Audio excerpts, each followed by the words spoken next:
autumn of 1619, René Descartes was travelling through Germany. He'd just been to the coronation of Ferdinand II as Holy Roman Empire. And as the winter starts to set in, he arrives at Ulm, a small town near Munich, and he shelters from the winter cold in a small heated room. Overnight there, he has 3 dreams, which he takes to be divine revelation. And he resolves, there and then, to reform all knowledge, beginning with philosophy. In this video, we're going to focus on Descartes' theory of knowledge, his epistemology, and on his skepticism, his asking the question, is knowledge even possible? Okay, and we're going to get going with that right now. Descartes says, "It is some time ago now since I perceived that from my earliest years I had accepted many false opinions as being true, and that what I had since based on such insecure principles could only be most doubtful and uncertain, so that I had to undertake seriously once in my life to rid myself of all the opinions I had adopted up to then, and to begin afresh from the foundations, if I wish to establish something firm and constant in the sciences." This is from Descartes' book The Meditations, or Meditations on First Philosophy, published in 1641. It's one of the most famous books in all of Western philosophy, and in a way it marks the start of modern philosophy, early modern philosophy, as opposed to medieval or scholastic or that Catholic period of philosophy in the Middle Ages. And Descartes is suggesting something really quite radical here. He's suggesting a new method for thinking about and gaining knowledge. Rather than looking at texts from the classical world or the Bible or other religious texts, as was typically the way that it was done in medieval philosophy, we're going to chuck all of that out and we're going to try to start with a blank slate. So as Descartes says, he had accepted many false opinions as being true. What's he going to do with that? Well, he's just going to chuck out everything that he's been told, whether it's true or false or uncertain, and he's going to try to work out some first principles, some indubitable bits of knowledge that there's just no way they could be false. If he can find anything like that, he's going to try to build up from there to reclaim a scientific knowledge of the world. So that's his aim. He's trying to establish something firm and constant in the sciences. So this method is going to have 2 parts to it, 2 phases. In the first phase, the skeptical phase, we're going to try to question all the knowledge we have. And Descartes gives us several methods for doing that. And then in the second phase, the rebuilding phase, we're going to try to find something that's certain and try and use that certainty to gain other bits of knowledge. Now, in some ways, Descartes is much better known for that first phase, the skeptical phase, the phase in which we question the knowledge that we think we have. So we often talk about Cartesian skepticism, the questioning of knowledge that comes from Descartes' writings and his methods. But it's important to acknowledge that Descartes didn't want to be a skeptic. He's not really saying at the end of the day that we don't know anything. It's really important that we get his aims right. His aim is to first question all our knowledge so that we can build back to something certain. He wants to establish something firm and constant in the sciences. That being said, let's now look at that first skeptical phase of the process and see what Descartes says. Descartes gives us 3 main skeptical arguments that get us to question what we know or what we think we know. The first argument is the argument from illusion. Descartes says, everything I have accepted up to now as being absolutely true and assured, I have learnt from or through the senses. But I have sometimes found that these senses played me false, and it is prudent never to trust entirely those who have once deceived us. So this is a really simple, straightforward argument, the argument from illusion.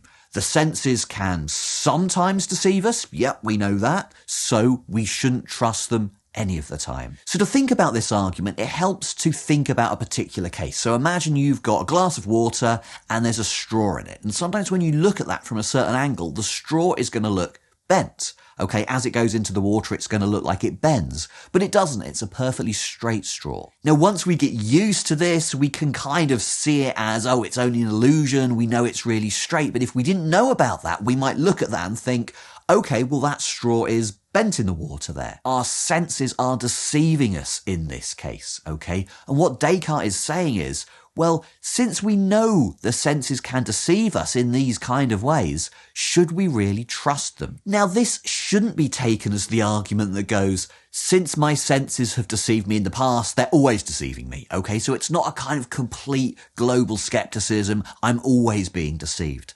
Rather, it's the idea that because my senses have deceived me, I know they can deceive me, what makes me so sure they're not deceiving me now? Maybe they're being accurate. I mean, maybe they're accurate most of the time, but how do I know right now that my senses aren't deceiving me? And if I don't know that, can I really trust what my senses are telling me? Can I really trust that I'm sitting in my attic talking into a camera? Before we go any further, I'd just like to jump in here and say, I hope you're enjoying this content. If you'd like to help me out to make more educational academic content like this, go and take a look at my Ko-Fi page and see how you can help me out. So this way of thinking leads us into Descartes' second argument, the argument from dreams. This is perhaps one of the most famous arguments in all of philosophy. And it goes like this. How many times have I dreamt at night that I was in this place, dressed, by the fire, although I was quite naked in my bed? I recall having been deceived in sleep by similar illusions. I can see clearly that there are no conclusive signs by means of which one can distinguish clearly between being awake and being asleep. So again, the argument here is pretty clear. It seems to me right now that I'm sitting in my attic, talking into the camera, talking into the microphone, but couldn't I be in bed dreaming? If I was having a really super realistic dream about making YouTube videos, then it would seem pretty much just like this. How can I tell the difference? How can I tell whether I'm really here or just dreaming it or imagining it? And if I can't tell the difference, I can't really claim to know that I'm here as opposed to just dreaming it. This is an incredibly powerful and influential argument because it really questions, or it can question, our entire knowledge of the physical perceptual world. And, there's one or two maybe problems with the argument. Descartes says there's no conclusive signs by means of which I can distinguish clearly between being awake and being asleep. Yeah, maybe that's true. But, on the whole, dreams tend to have a kind of dreamy feel to them, whereas reality, on the whole, doesn't have much of a dreamy feel to it. So right now, if I look around my attic, I can see lots of very detailed and boring and mundane things. There's a list of things to do here. There's some paperwork there. There's some old cassettes over there that I can't play anymore. All of this detail tends not really to be there in dreams. I'm feeling a little bit cold up here, a little bit hungry, a little bit tired. I've got a complete sensory experience, and dreams aren't always like that. And often when you have a dream, it feels kind of dreamy, right? You tend to dream about flying or being in exotic places or exciting things happening or whatever. I don't tend to dream about being kind of hungry and cold in my attic making YouTube videos. So maybe there's no absolute sure conclusive signs of whether I'm dreaming or not right now, but I would pretty much put a bet on this because it's kind of very complete in the phenomenology and it all seems a bit kind of boring and mundane. I'd put money on this being real, not a dream. But in a way, these facts about what it's like to dream, these are kind of just details of the argument. But at its core, the argument doesn't really need to be about dreaming per se and what real dreaming is like.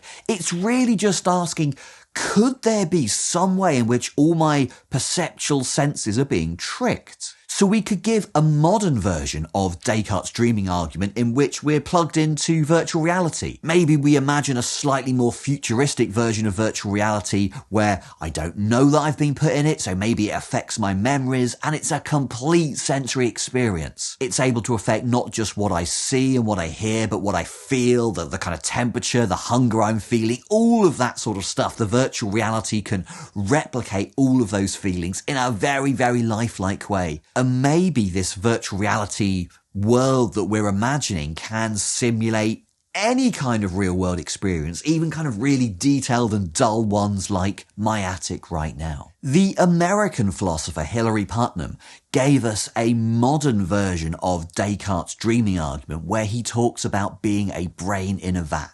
So here's how that example goes. Imagine that a human being, you can imagine this to be yourself, has been subjected to an operation by an evil scientist. The person's brain, your brain, has been removed from the body and placed in a vat of nutrients which keeps the brain alive. The nerve endings have been connected to a super scientific computer which causes the person whose brain it is to have the illusion that everything is perfectly normal. By varying the program, the evil scientist can cause the victim to experience or hallucinate any situation or environment the evil scientist wishes.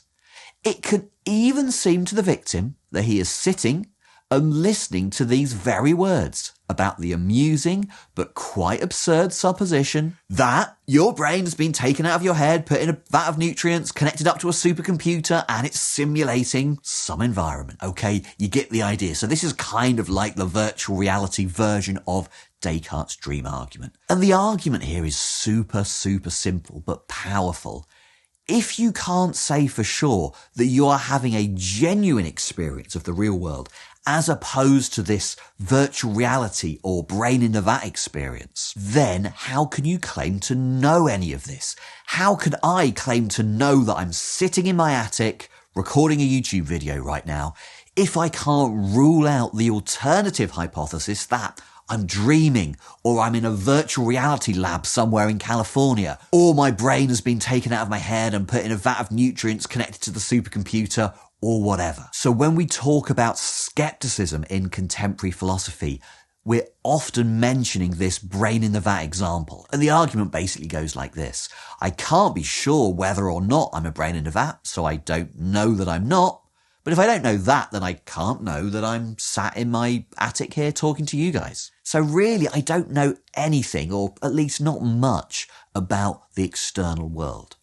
I can at least know things about my mind, right? I know I'm feeling pain. I know I'm experiencing certain sensations. So the feeling of hunger, that's definitely there. The feeling of cold is definitely there. Whether the external world corresponds to any of the sensations that I'm having is up for question. But the internal feelings, the feeling as of sitting inside this attic, feeling the cold, feeling the hunger, that's real. Descartes then gives us a third argument, the argument from error. And this one is designed to push the skepticism a little bit further. So the argument from illusion, the argument from dreams, maybe they question our knowledge, our perceptual knowledge of the external world, but I can still know what's going on in my own mind. So my a priori knowledge, my knowledge of logic and mathematics and reasoning and all that kind of business is still good. That's not touched by the dreaming argument. But Descartes wants to say we can question even that kind of a priori knowledge. So Descartes at this point introduces the character of the malicious demon.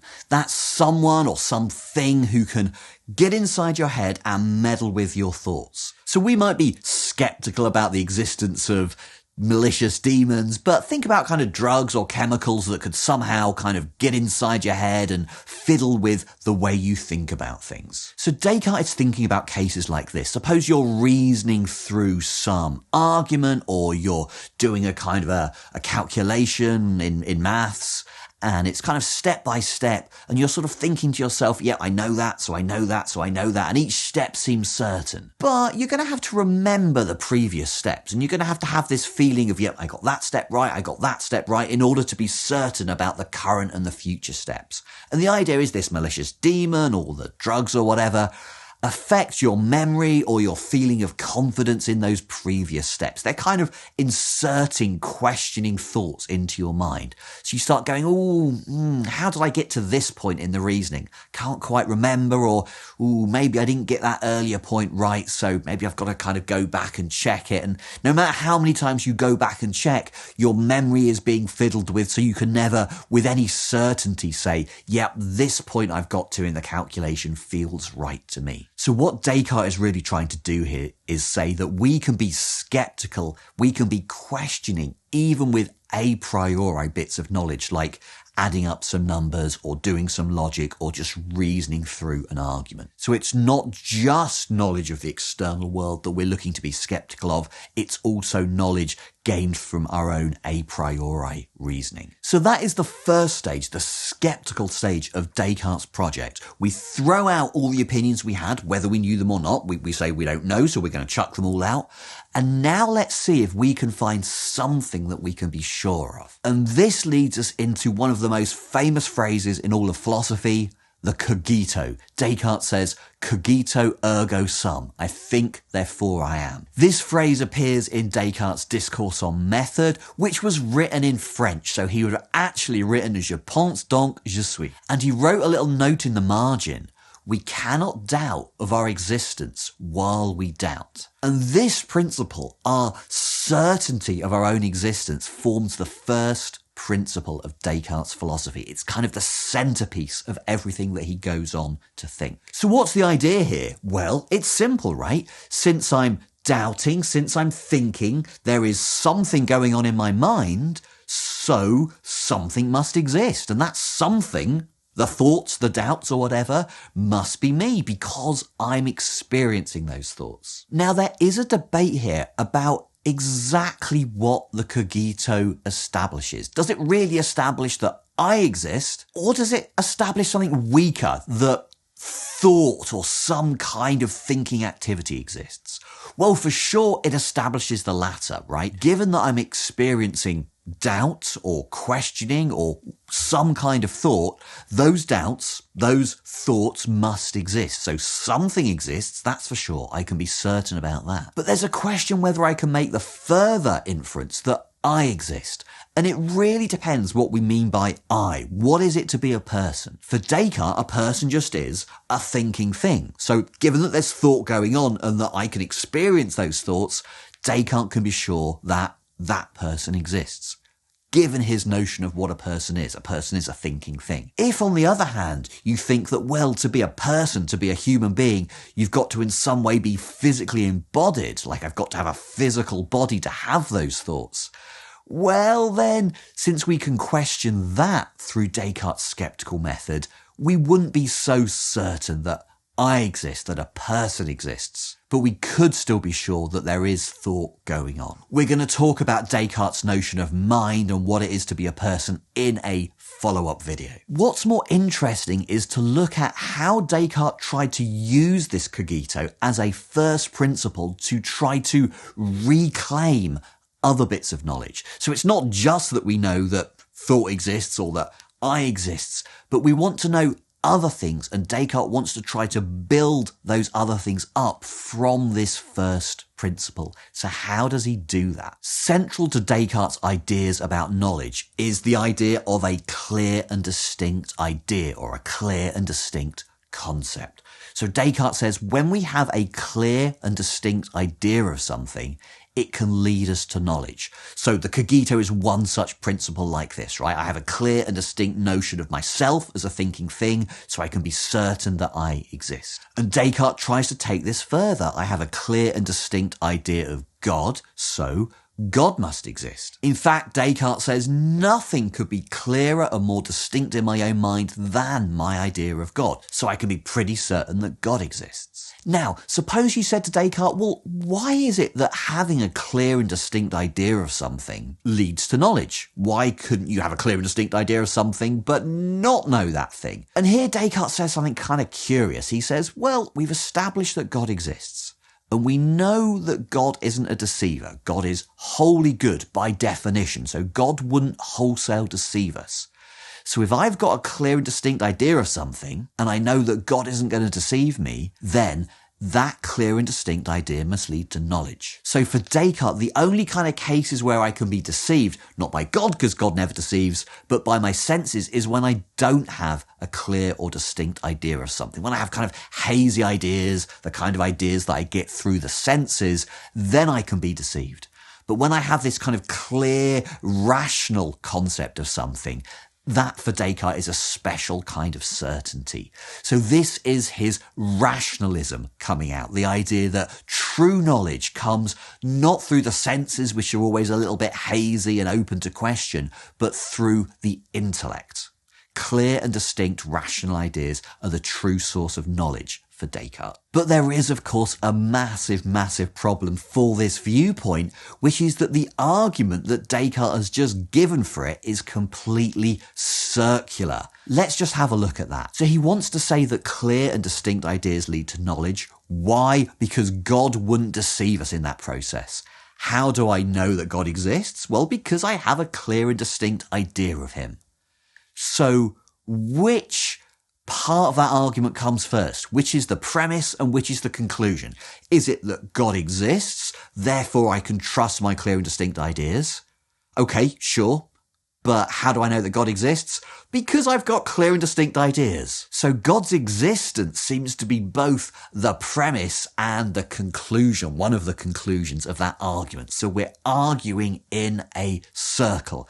This is sometimes called the Cartesian Circle, and in some ways it's just nice to know that somebody as brilliant and as innovative as Descartes, who kind of changed the course of modern philosophy, even he could make a pretty obvious and massive balls up like this. So pretty much everyone agrees that Descartes' second project here, the rebuilding of our knowledge of the world from the first principle of the Cogito, isn't successful. But on the whole, we don't judge philosophers just on whether they get it right, because pretty much every philosopher gets at least some of the big things wrong. Rather, we're judging Descartes as a great philosopher because of his innovations in the theory of knowledge, because of his introduction of a new method for thinking about the world and thinking about knowledge.